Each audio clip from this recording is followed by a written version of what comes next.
Behind home plate, we bringing it to them all day. You know what's up? Welcome to Birdland. Win or lose, we bringing it to you always. You know what's up? Welcome to Birdland. Orange or black, we rebuild the pack. No matter where we at, you know we coming back. Section 336, we on this, so tune in. You know what's up? Welcome to Birdland. Yeah, welcome to Birdland. You know what's up? Welcome to Birdland. Now, here come the boys from Section 336.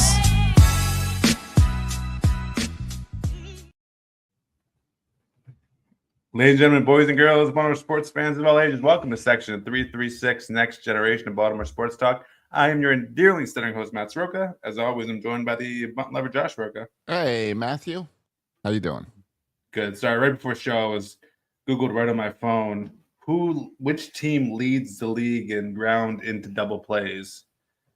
For this season, I believe it's the Baltimore Orioles. It feels like it. It feels like it, at least, what was it, the first 3 innings on Sunday?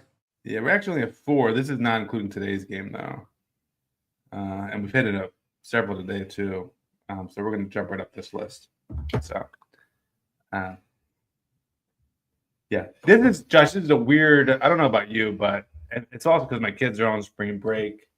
Yeah. But it's this week, I think, there was not a consistent start time in an Orioles game the entire week. It may have been that way. No, I'm pretty sure that's true. Monday was a 2:30 game, which I thought was 3. I was Well, yes, by that already. because of weather, they moved it to 2:30. Today was No one told me. Today was the first part of the season, 6:30, while schools are in session start. Yeah, and yesterday was the day off. Monday was the day off. But Thursday's a different time too, isn't it? I think Thursday's a different time. Tomorrow's game is a 1:30. Is a 1 o'clock. Yeah, and then we got the weekend game because Yeah, well, even, I mean, if you back it up, the 4 games in Toronto were all different times as well. Yeah, I need to get in. I'm ready to get in my baseball routine. I just feel off kilter this entire week. Kids are on spring break and stuff. Yeah.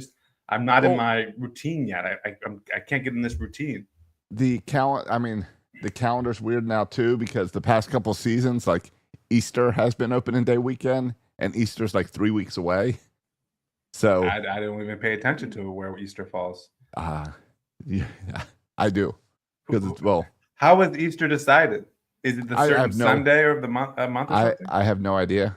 Who decides this? I don't know. I just know that I have to check paperwork every year to see if I have the kids or if the ex has the kids. So that's how I know where Easter falls. If I got divorced, I'd probably be better off, better knowing where Easter falls as well. That's true. You can't say that with Silas sitting right next to you. Really? That's not appropriate? No. Silas, it was a statement of fact. You were explaining how you knew what the holidays were. You know what I can't get out of my head, Josh? What? I read this article today from the Financial Times. Okay. You ever read the Financial Times? On occasion. Okay, it had nothing to do with finances, though. I don't flip through it, but occasionally an article from them will cross my desk. It's normally a tech article. Yeah, this was has America reached? It's something about like America has reached peak brain power, and it is now in decline. I think the internet has made us dumber. It's fascinating because there's all these charts, and we're getting to Orioles baseball, but there's all these charts showing that between the years, everything's going up in terms of critical thinking skills, in terms of even like reading assessments and stuff. This is for adults and students. And then something happens, Josh, in 2012 and 2013, and all the scores start to go down. Yeah, the internet. Specifically, what happened though, 2012, 2013 related to the iPhone. Yeah, is that the iPhone? That's the year where the majority of people got smartphones. Yeah, it's where it jumped into your pocket.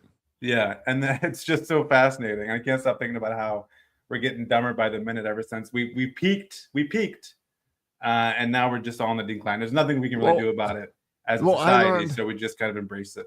I learned, yeah. Well, part of it is also it's society and how we've changed. Like, I was listening to something, and they were talking about how, like, after World War II, you interviewed kids and they knew all this like political stuff about World War II, and like they would share it and sounded smart. And now And these were like 10-year-olds. And now if you ask a 10-year-old, they don't know anything that's going on in the world. And then that went on to the discussion of being a teenager and how being a teenager used to not exist because you had to go work, get married at 15 and move on. Yeah. So we've changed as a society and how we raise kids, and But who it's always knows been if it's changing. good or not. Yeah, It's always been changing. Yes. Like I was thinking about this the other day with SAS, and It's not like 2012 we just said, hey, let's be stupid. Because yeah, there's a good chance in 4 years from now we see another dip down with AI. well, yeah, you're already seeing. I already realized. Like I was realizing I'm getting dumber when like to send an email. Like I couldn't figure out exactly how I wanted to word or send the email to all my students, and so I just let ChatGPT do it, and then I edited it. Yeah. It's efficient for my time, but like I stopped critical thinking. I stopped thinking, and I just turned AI, and I think we're going to get more and more of that. I live in ChatGPT. Matt, I have a podcast app. I haven't written a iPhone app in 20 years, 15 years. When the phone first came out, I made a few apps. But I wrote one entirely in ChatGPT this week. Where And I think that's great, but don't you realize like we just have to think less? Totally. Now, it was awesome for me because I didn't have to spend years relearning this code. I just say, hey, I want the background orange. I want it to do this, do that. And then it says, here, copy and paste this code in there. Yeah. Which that's is great. Thing, but what's that mean for jobs in the future? What's it mean for everything? Well, and jobs are one creativity. Thing, but your own ability to problem solve and think deeply is because we can't focus on one thing for more than 5 minutes because you don't have practice of thinking deeply and solving things anymore because we don't need to. Right. And so maybe we're okay because we don't need to, but anyway, we're all getting dumber. No, I agree. And that's where I think creativity goes in there as well because AI can't be creative. Everything's going to start looking the same. Yeah. And you mentioned raising kids differently and what they know. As I'm reading The Last Manager, the Earl Weaver book, John Miller Earl Weaver book, and it's talking about just kind of Earl Weaver growing up in the beginning of the book and playing baseball every day outside with people. And this is that nostalgic, dad will talk about this, going outside and playing with his friends in the neighborhood. And we just don't, I don't even know if there's not another kid in the neighborhood for Silas to play with. And so one of the reasons we do travel ball is like I have to pay to do what they could do for free in the 60s and 70s, find pickup guys to play ball with. Yeah. And this is the same reason why I spend hundreds of dollars every summer on camp, because for the social factors, and if there was just a freaking people outside playing in the neighborhood, I wouldn't have to spend all this money on camps. When we almost were like kids, to manufacture what we had naturally as kids. Yeah, when we were kids, we would just go outside and find the other kids. Yeah, and we go because all the kids would be outside trying to find. Yeah, just different. Sorry, I didn't mean to get us sidetracked here to start. No problem. I've just been thinking about that stuff recently. No problem. We've got actual live Orioles baseball, and so we've got plenty to talk about today. We do. I jotted down some notes of things I want to make sure we touch on, because there's been, I feel like, a lot going on with this team, even in just the week since we talked. Yeah. Well, I mean, you say, oh, well, it's been a week. Well, with that only having one off day, it means we've played 6 games now. Yeah. So, and I mean, I guess it's also the fact that we're recording on a Wednesday instead of a Sunday night. Yeah. Well, we'll blame you for softball and then blame me. Yes. Sass and I went to the Atlanta Hawks game last night, so we didn't get home till late. Who were they playing yesterday? Trailblazers. Lost to the Trailblazers. All right. There is so much to talk about because we haven't talked with the season starting. Yeah, we got to talk. So Gunner, shortstop. What's happening at shortstop? The Colton Cowser thing. Injuries. The bats, cramping, torpedo bats, torpedo bats, all kinds of happenings. And this offense, which kind of felt. Let's start with this offense real quick, because the Orioles are 3-3, so they're a 500 team. Yeah. It feels like this offense is all or nothing. Yeah. I know they had one game, the home opener, where they manufactured 4 runs in the first inning They scored 8 runs that game without a home run. But every other game, it's like either the bat's completely dry or we hit 12 home runs. Is that something that concerns you a week in? Oh my, you're gonna start that. We have so much to talk about, and that's how you're gonna open it. I'm already irritated, Josh. A week, and we had what? 2 games where we didn't score runs. The rest of the games scored a bunch of runs. We averaging 6.5 runs per game. Yeah. How many on Wednesday night? Well, Wednesday night 0. But Mm-hmm. But my takeaway from Wednesday night is how come we didn't trade for Garrett Crochet? That's my takeaway. Yes. My takeaway is not Right. or his offense as much as the Boston's pitching. I also think like the Gunnar Henderson is a big deal. Obviously, To miss him for the but the domino effect. Well, and I was going to say that brings in the other discussion of Mateo getting so much playing time. Yeah, because now all of a sudden, if Gunnar was here, Holiday would be playing. Weirdly, right? Like it feels weird to me that there's like almost a domino effect where now Mateo and Urias is in the lineup. Well, and I feel like they both should be on the bench. Yeah, but Urias, his playing time, he has been hitting the ball well. Yeah. So I think maybe that's why they went that way. All right. I guess so. It just seems like there's been a domino effect. And maybe I feel like I'm missing something too, Josh, because I wasn't joking when I texted you guys and was like, why is Gunnar at Norfolk playing and not with the Orioles playing? I really don't understand that. Well, it's because he missed so much spring training that it's who cares? They said guess Devers only had 10 at bats in spring training. Yeah, I don't know. And he wasn't ready for opening day. So it would he would have to sit opening day, maybe, I guess. Right. And so you sit him opening day. Down. Yeah, you're a man down. Who cares? And maybe then they didn't expect him to be ready so fast. I guess not. It's just annoying that he was ready for opening day at Norfolk and is playing every day there. I believe he could be come playing back here. I believe he can come back tomorrow, right? Yeah, the question is, do you have him come back for the afternoon travel? I think he's in Charlotte now. So you have him travel from Charlotte for the afternoon game. No, hold on. What does he have to go? Does he have to go to Charlotte today, or could he have traveled back to Baltimore today and prepared for tomorrow? This was this discussion this afternoon. I don't know if he's in the lineup today for Charlotte. I mean for Norfolk. I would hope not, because there's no point to have him in that lineup. I mean, I'll pull the game up. Yeah, I've been saying that for weeks. But if I was the Orioles, no, I would tell them to don't even go to the game. Like, who cares? You're going to be a man down for Charlotte? Okay. Yeah.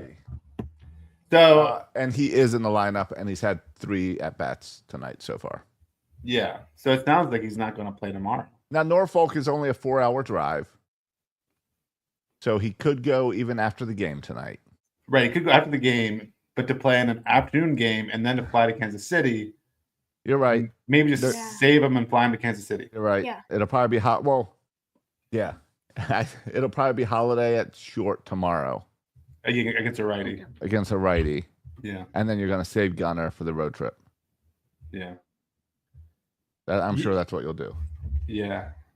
And my other concern is not hot, cold. It's all or nothing. It's a stupid comment that was. My concern would be more, if anything, also like, well, maybe do we need to talk about our issues with lefties? And part of the reason we've got Tyler O'Neill was to address this lefty situation. Yes. Bases loaded. Same with Gary Sanchez was to address this double play situation. I mean, I'm sorry, I got distracted because Cito Perez just threw a double play ball, and he was like pumped up shouting. Yeah, the positive of this team has the bullpen's definitely been a positive. Yeah, don't you feel like this is getting a sack when you're down 17-0 in the fourth quarter and you're all pumped up about it? Yeah, unless somehow you can Perez can go back to that dugout and get everyone fired up to hit 3 dongs against Chapman. Yeah. But Chapman, is that who the closer is for Boston nowadays? That's the Red Sox closer, yes. Aroldis Chapman. Isn't he like 45 years old now? He's still their closer, and he still would scare me. I don't know. I think they can do better than that. Yeah. But Josh, they also hey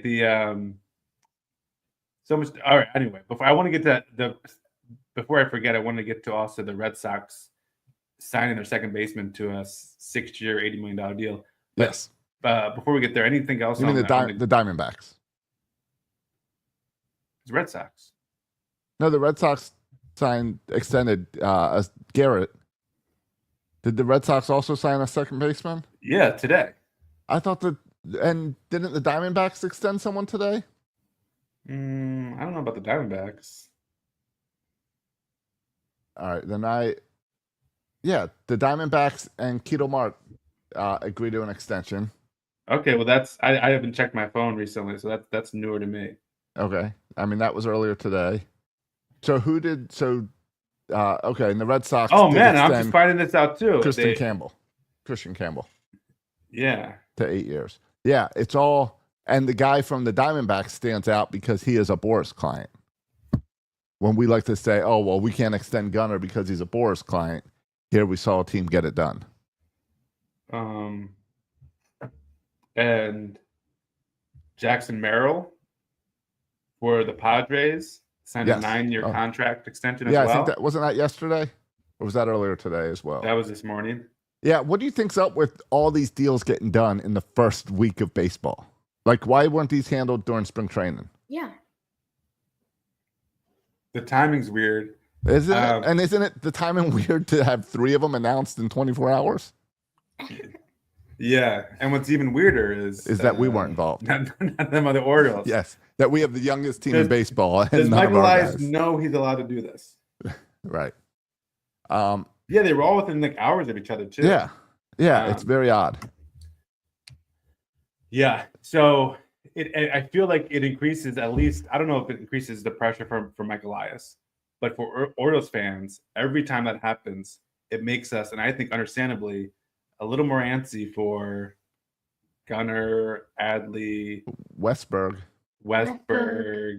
Grayson, Holiday. You know, to totally. see at least one of those extensions happen.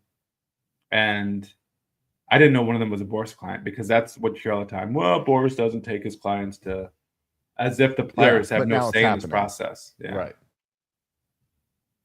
So, all right. Well, so there's still hope.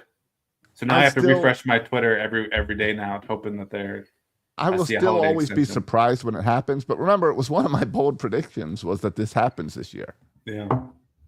Well, that's the trend right now. Yeah. You know who it will not happen for this year? Colton Cowser. Because you got to be smarter running to first base to do something like dive head first, which is never proven to get you there faster. And now you're going to miss 8 weeks of baseball. Stupid move. Yeah, I mean, he is. This is the ultimate punishment, right? This is the classic example of your actions have consequences. He's going into timeout for the next 2 months because of this. Yes. So, Colton, you did it. Now you got timeout for 2 months. Right. Don't you want like Kerstead to get so hot that like you can't take him out? Sorry, Colton. You're gonna have to stay down in Norfolk a little bit. Yeah, like losing Colton Cowser, there's no ifs and ifs about it. Like he's a good player, and your team is worse off without Colton Cowser. Yeah. It does. There was a bit of a mystery on how much or how would Heston Kjerstad get enough bats? Yes, get the bats he needs. I think to kind of show what kind of. But I think he's still not getting enough right now. Well, I think this is just a righty situation. I mean, okay. So you think back-to-back lefties? You think he'll be in there tomorrow? Yes, and I think he'll play against every right-handed. Oh, that's true, and it's a day game tomorrow, so anyone that's on the bench is getting in tomorrow.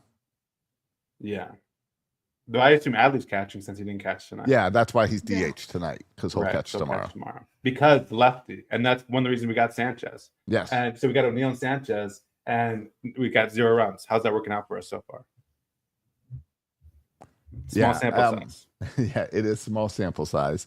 But it is. But it is the Red Sox best pitcher on the mound. Yeah, you can't win them all.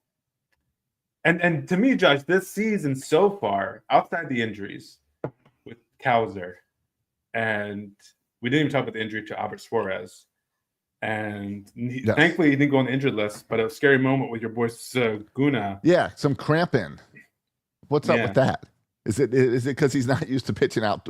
No, he was in Toronto, right? So it was indoors. Yeah. I don't know. I don't- hand cramp. I don't know. Really Maybe disappointing to see nervous, that something. as your first performance. Yeah, but he didn't seem too concerned about it. So Right. Okay. So how concerned are you that our pitching staff has not been able to go deep? Eflin has gotten 6 innings, but the rest are like 4 or 5 innings. yeah, I'm concerned, but also not at all surprised. This is exactly who I thought we were. Right? We have a really good offense. I mean, we're not the Yankees who are. I think scoring. I 10 think runs a Charlie game. Morton was extremely disappointing. That's not what you wanted from a veteran. Maybe was he disappointed? Yes, but was I surprised? He's 72 years old. Okay. I wasn't surprised that he's going to have some bad games. What's more concerning is his post-game comments where it was like, they were hitting all my curveballs. I'm not sure what was up with Yes. that. Right. Right. Like, Like, that it was more wasn't working. concerning. Yeah, when Yeah. he says, I do what I've been doing for 45 years and it doesn't work. Yeah, and they were just hitting it. I'm not sure why. It was just he said it was a weird game. Like, Yeah. that's one word for it. So, but the idea that I think there's going to be the struggle all year is our starting pitching. And Right. can our starting pitching get deep enough to not wear out our bullpen, to get to the back end of our bullpen? And I mean, that's going to be us all year. And how much runs can we put up to minimize, Yeah. or to cover up And how our much can our average starting pitching? and how much can our bullpen hold? And I'll say that Right. when I Because- say our Yeah. pitching didn't go deep, it's not like they gave up a bunch of runs. Yeah. All those games were still within reach. Agreed. And it's the first start for everybody. So, Yeah. and there is also some Hyde-ness here, right? Hyde has a quick trigger. Yeah. He always has. He always has had a quick trigger. And I think he always will. Yeah. And so, yeah. But that's because he's always had that bullpen to rely on.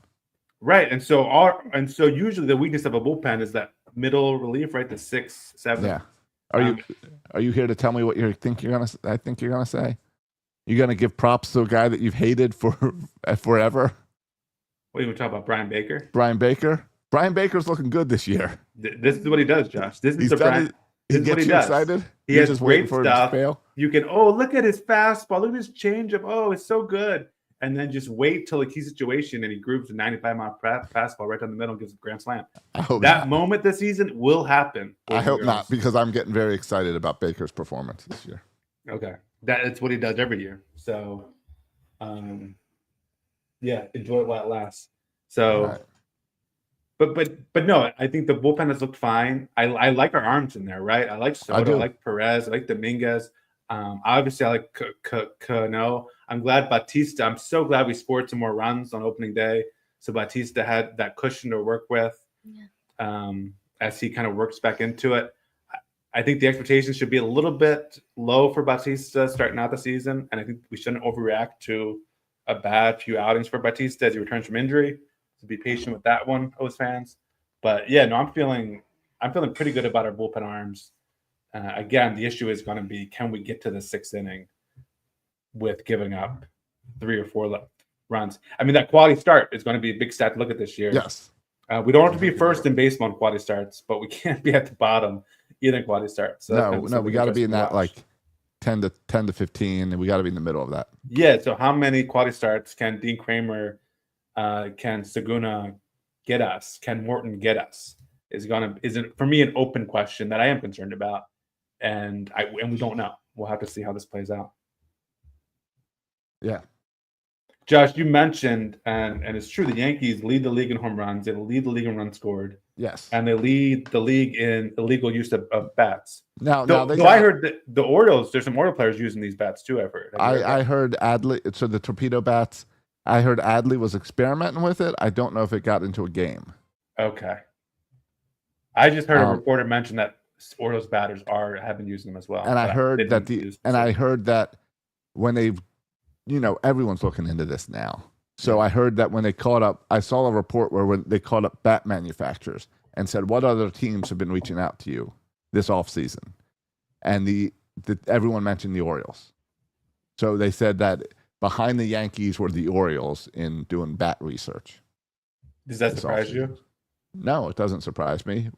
It's something that I should expect because it's all based on analytics, and we're supposed to be leading baseball in analytics right now. Yeah, isn't it a little bit of surprising and annoying that someone thought of this before we did? Isn't this why we have Sig Mejdal to figure out?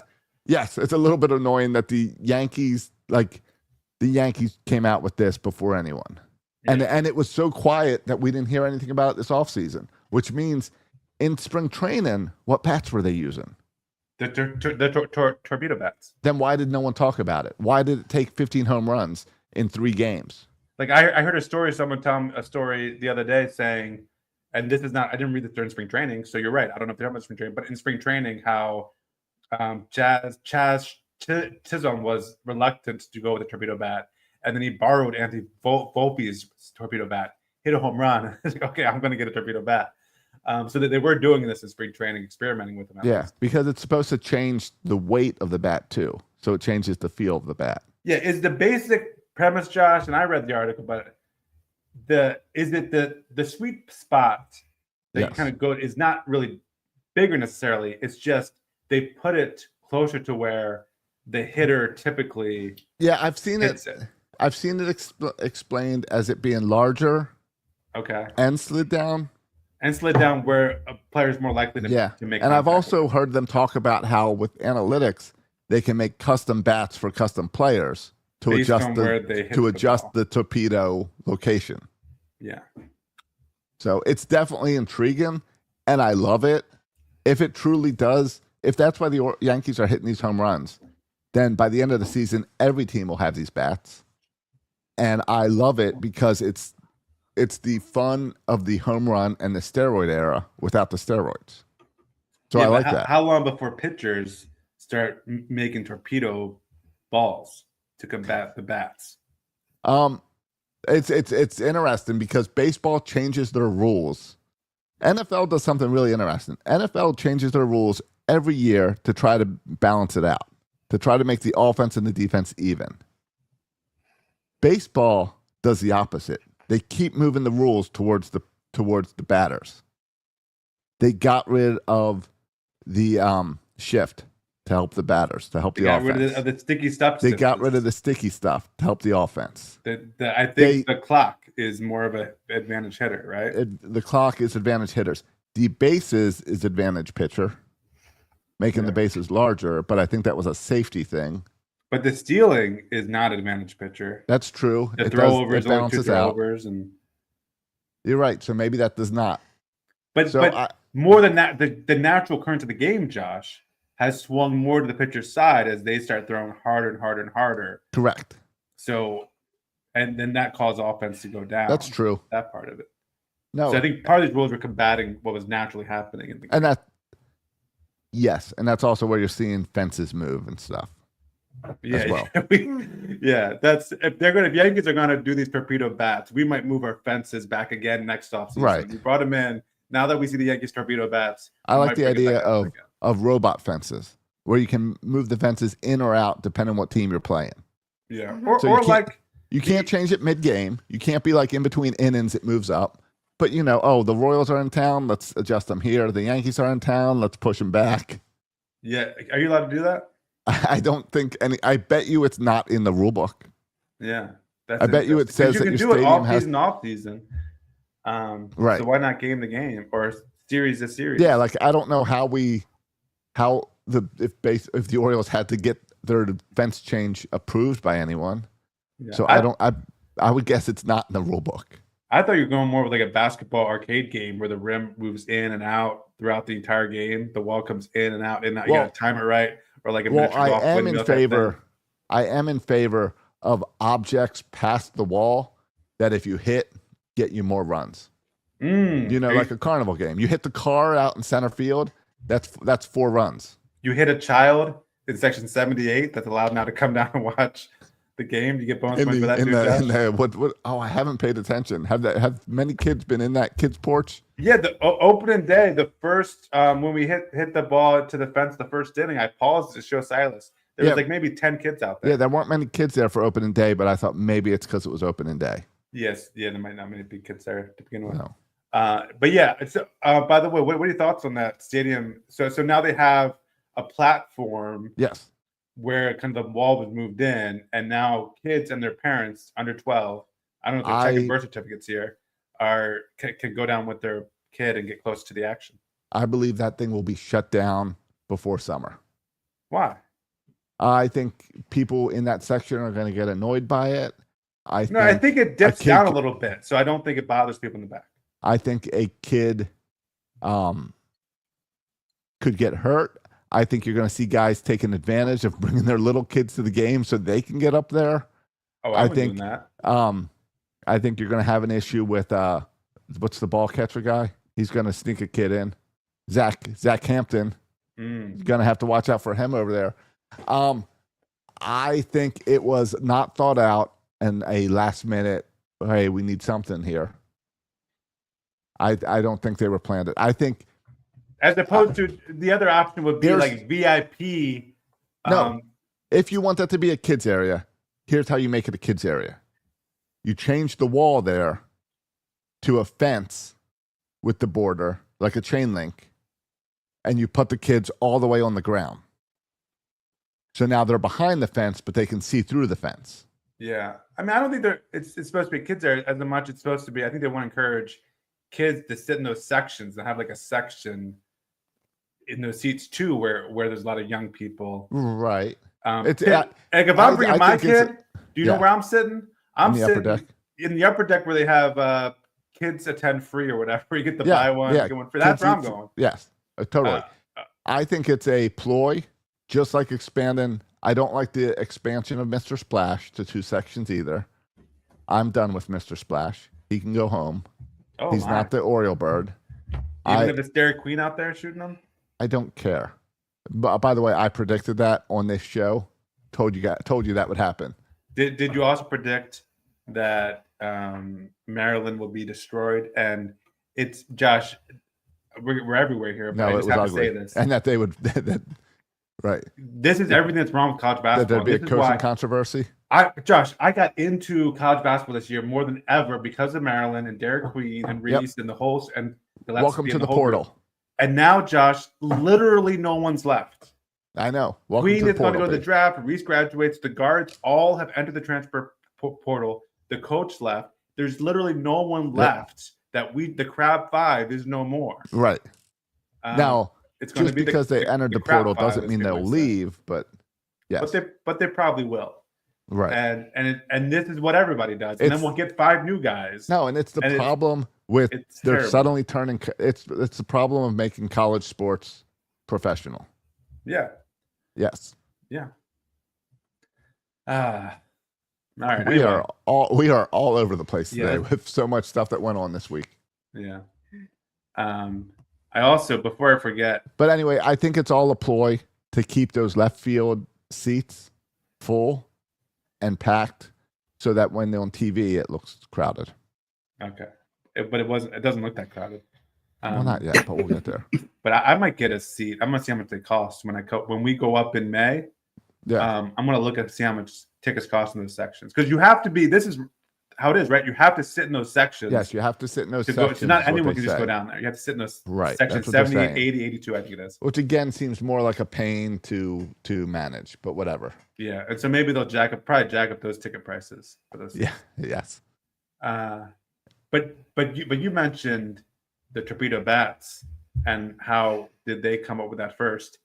But how did they beat the Orioles to it? And really, just in general, it seems like we should have been how baseball, like we cover every single advantage. How did Torpedo Bats not come up before? Like, how did no one think about making the sweet spot bigger and moving it? Like, I don't know. But what I don't understand is, do you know the guy who came up? Have you read the story about the guy who came up with the torpedo bat?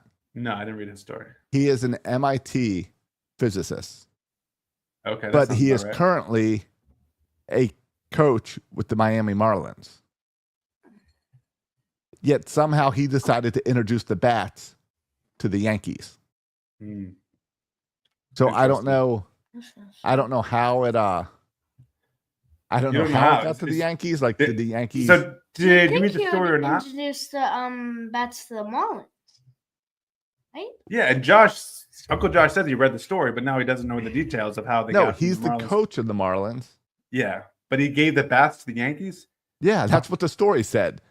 He I feel like there's is some now a missing pieces coach there. with the Miami Marlins, but he introduced the bats to the Yankees last season. So maybe he wasn't. Oh, with he the wasn't a Marlins last coach yet for the season. Marlins, maybe. Yeah. So, Alright. yeah. So anyway, that's how the Yankees got involved with this, and Victus was the first ones to come out with it, and I guess now everyone's calling them. How long until they get to travel ball? They never will. To 7U. They never will because Kid Little League already has the advantage with aluminum bats. Yeah. So, and you'll never see aluminum bats in Major League Baseball because they'll kill someone. Hey, do you know something else I saw that I was like, shoot, how come we didn't think of that before they did? What team was I watching? You know, when you go to high school, no, not high school, college basketball, we'd always do this. When the shot clock was getting low and the away team had the ball, and let's say there was 10 seconds left on the shot clock, all the fans would start counting 5, 4 when it was at 10. Yes. And so they would feel like they would have to shoot at 1, even though there was, or we would do the opposite. There'd be 5 seconds. We start counting from 10. Right. I saw, Josh, what was I watching where I saw an MLB fan base doing this? They were counting down the pitch clock, Oh, but I have not in sync I with haven't the seen that. And Love all the it. fans were doing it. It was super loud. Love and they it. were counting down the pitch clock, but to mess with the pitcher's head. Yeah. It was pretty cool to see. I love that. That's I a want to great see more move. of that happening. Yeah. I'll tell you That's my another home favorite. field advantage. I don't know when basketball started doing this a few years ago. My favorite thing that basketball does when you watch it on TV is put the shot clock at the key. I haven't really noticed that. They put it right at the key, so you don't have to look over in the corner or anything for it. It's right there on the court with a little CGI. Oh, okay. Yeah. I didn't see that when we went to the Hawks game yesterday. Well, you got to squint. We were at the Hawks. Yeah, I know. I was just making a joke. I know. We wanted to, you got to watch on TV, right? Have you noticed that shot clock on the court? Yeah. Yeah. But when are aluminum bats going to get to Wesley? Aluminum bats? Yeah. Well, we already use aluminum bats at all levels. You're talking about the travel ball bats Yeah. When are they going to allow them in Wesley? in rec league? Yeah, I know. Yeah, the separate bats for travel ball and separate Yep. bats for rec league. Oh, That right, works. right. It's all because of how hard that bat is hit, and the kids on rec league aren't good enough Yeah. to react. Yeah, or to catch it, even just Yeah. catching. All right. Other stuff. So we talked about, see my notes. Josh, so if you had your druthers going back here, Holiday, do you think Holiday should be your everyday shortstop? If you were No, drawing the lineup? I don't mind. I like Holiday at second base. I don't mind him at all. No, with Gunnar not here. Oh yeah, with Gunnar Yes. not here, I would have Yes. Holiday at short every day. And I'll tell you, I don't like the Urias at third and Westberg at second. I would have Westberg at third and Urias at second. And I hate that. Well, Urias won the Gold Glove. Like that was 3 years ago. What's weird, Josh, is if you look at the data, whatever the defensive run saved and all the other metrics for defense, it says Westberg is much better at third. Right. And it says much better than Urias at third. And that Urias has only had a small sample size at second, but he's been good at second and not as good at third. So, like, outside of make Gold sense. Glove, all the numbers point to Urias playing second, and we're a numbers-driven team. Right. So I don't really know what's up with that. And it makes Westberg play 2 positions once Gunnar comes back, when he should be easier to just play 1 position. Like, why make it Exactly. harder on your guys? Yeah, just focus. And it's yeah, it's just annoying, especially when Holiday is playing well and he's hitting the ball well. Yeah, it seems like the spring training performances have carried over. Adley Yes. Rutschman, I thought, has looked really good. I know it kind of struggled a little bit today, but I thought Adley Rutschman's looked really good. You mentioned Jackson Holiday's looked good. Obviously, Tyler O'Neill and that stupid home run opening day streak. What is that, like at 6 now or something ridiculous? It's ridiculous. That's one of those fluky things, but he's been on fire. Jordan Westberg hitting leadoff. How are we I feeling about love him it. as our new leadoff hitter? Well, I love Jordan Westberg as the leadoff. Until Holiday is ready, I think mean eventually we Gunner? get I go Holiday, Westbrook, Gunner Adley? what's her name? as my 1 through 4. But I love Westbrook up there in that lineup. Yeah, I do too. I'm a little uncomfortable with Gunner at leadoff, to be honest, because it reminds me a little bit back in the day with Brady Anderson, like all those home runs. Yeah. Like, it'd be nice if we could have a runner on every now and then for those home No, runs. and that's why I don't want Gunner in leadoff. I want Gunner in the 2 and 3 hole. Yeah, And and all of a sudden it feels like too, if you move Gunner from 1 to 2, it pushes other people down too. So it just feels your lineup just feels better than having. I mean, you could have Westbrook at 5 or 6, but I feel like putting Westbrook at 1, assuming he keeps hitting like this. Correct. And then once Holiday's ready to be moved up, which I hope is later this year, Yeah. that again makes our lineup even even better. I want Holiday's speed up there. I'm a little concerned about his strikeouts this year to start off. He's hitting the ball well, but he has 8 strikeouts to lead the team. Yeah. How many of those came in the first couple games too? Though? I mean, just as the leader, I don't want my leadoff hitter Oh, it's a starting out. leadoff guy. Yeah. Is what I'm saying. Yeah, no, I don't think he's ready quite for leadoff quite yet. But I think right now Westbrook's doing a great job there. So even when Gunner comes back, I hope they put Gunner in 2. Yeah, I actually agree with that.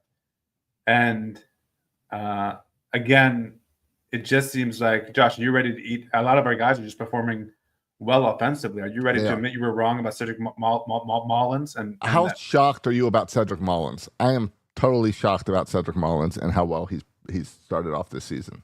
I really thought this was his swan song. Tyler O'Neill, who's been in Fuego, has 5 RBI. That's second on the team. Yeah, with 8 hits. He's got 8 hits. Westbrook's got 8 hits. And Mullins is right behind them with 7 hits. Yeah, but Josh, Tyler O'Neill has 5 RBI. He's second. Cedric Mullins has 10 RBI. He's doubled it. So he's been responsible for driving in 10 runs and then scoring himself 3 runs. So responsible for 13 runs this team have scored in 6 games. That's pretty good. Well, he's got the 2 dongs. Yeah. And then he's just been in the lineup in a position where people have been on base, which has been great. Yeah, and he's come through with the hits. So really good start for him. Again, good start for Westbrook, good start for Adley, good start for Jackson, good start for Tyler O'Neill. You just go down the list. Good start for Ryan O'Hearn. That's been off to a pretty good start. You know who is not off to a good start? Jorge Mateo. Okay, I thought you were going to go after my boy, and I was about to go into defense mode. No, Mateo. Okay. Mateo also is here to play defense, and he's leading the team in errors. You think Mateo is playing for his job, Josh? You think he's gone when Gunner comes back? They could send back Dylan Carlson. That makes you a little bit short in the outfield. Yeah, they could send him back Dylan. No, you're not going to send back Dylan Carlson. Why not? You're going to send back an infielder. Unless you say Mateo can help in the outfield too. I think Mateo is playing for his job. Well, you know what? Here's what I think the Orioles are going to do. Classic Orioles move. Classic Mike Elias move. Heston Kjerstad goes away. Josh, they love to not give your boy experience, to not give him time and say, oh, he only got 1 hit up here. Sure, he only got 4 at-bats. Well, not just 4 at-bats, Josh. If you're watching this, and now he's going to get more at-bats with Cody Couch injury, but how they treat him is they platoon him at the end of the games. Yes. So what he comes in this 8th and 9th inning against the best, hardest throwing relief arms, some of the best pitchers in baseball, and he hasn't hit all game. He's just thrown out there, and he got out. He stinks, and it's not a fair shot of my boy Heston. No, it's not. He has 7 at bats and 1 hit, but you're right. 4 of those at bats was from when he got a start on opening day.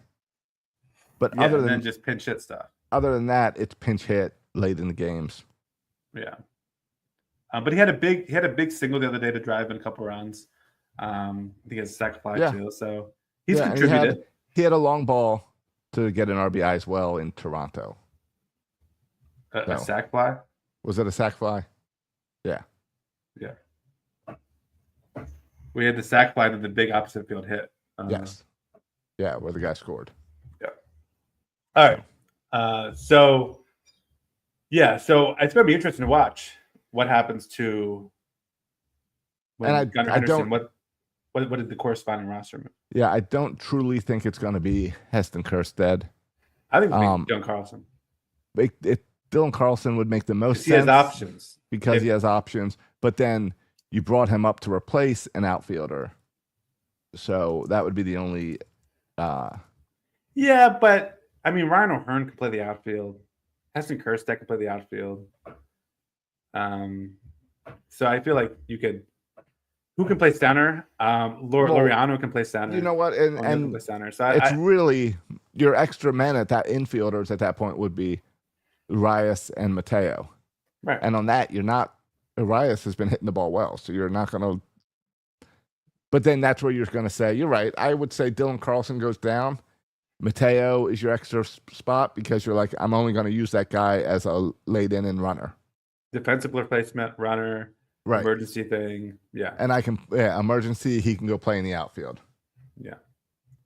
But again, there's enough outfielders on this team, is what I'm telling you, Josh. Yeah, that he doesn't need to play Kjerstad and outfield. Laureano, yeah. And O'Hearn in emergency. True. You're right. All right, so we talked Kjerstad, we talked Gunnar. I'm with you. Gunner's probably Friday, not Thursday. Which again's all right. Which is fine as long as holiday starts tomorrow. Were there That's short. We're okay with it. Well, yeah. Yes. And was there anything else on your notes? No. All right. Has any other team impressed you? Like, we split with, it's really weird to start with divisional games right from the shoot. To start with the Blue Jays and then rolling into the Red Sox. We split with the Blue Jays. Yeah. Normally that'd be annoying, or were you disappointed because we kept those games within reach? That we had chances to beat the Blue Jays? And are you surprised on how well they're playing? No, I'm not surprised. No. Oh, I didn't even realize the Blue Jays are playing the Nationals the past 3 games. Yeah. That's why they why they put up 3 wins. I mean, the Max Scherzer injury that happened, that's concerning for them. Gausman was pretty good for them. Gausman looked outstanding. That's not surprising. And we got to Jose Barrios, which is great. So, you obviously want to win series. That's the whole name of the game, is just win series. Right. So if you split against the Blue Jays, and we talked about like this division's so close Yes. that these seem like who cares? It's just April, or just March. But I mean, who knows how this thing's going to end up? I think it's going to end up with just a game or two. So, and that's why I'm annoyed by the Gunnar thing too. Why he's not here already? Because do you think Gunnar would have gotten us one more win this week? I think it's possible. I think it's a good chance. He puts us in a better spot It's possible every time so, he plays. Yeah, and then you look at Boston, and listen, I'm pretty low on Boston, and they came off having a rough series in their opening series. Yes. And so they looked very beatable. And now we're in a position where we could lose a series to Boston. I mean, it makes tomorrow's game feel like, Josh, are we ready to say tomorrow's game is the biggest game of the season thus far? What I'm looking, let's see, it's Morton tomorrow, right? Oh, is that who's starting Morton? I think so. What I'm looking for from the Orioles tomorrow is a better performance by Morton. Yeah. And I think we need to win the game. It's a division rival. I don't care that it's the second series of the year. It's a division rival. The division's going to be close. You got to take the series. So yeah, must win. All right. We got a must win. It's never too early to start with the must win. If it was truly a must win, you'd bring Gunnar up. That's how the Orioles are going to play it safe and say, "Oh, it's early." We'll play hard. If we don't get it, we'll sweep the Red Sox later in the year. Yeah.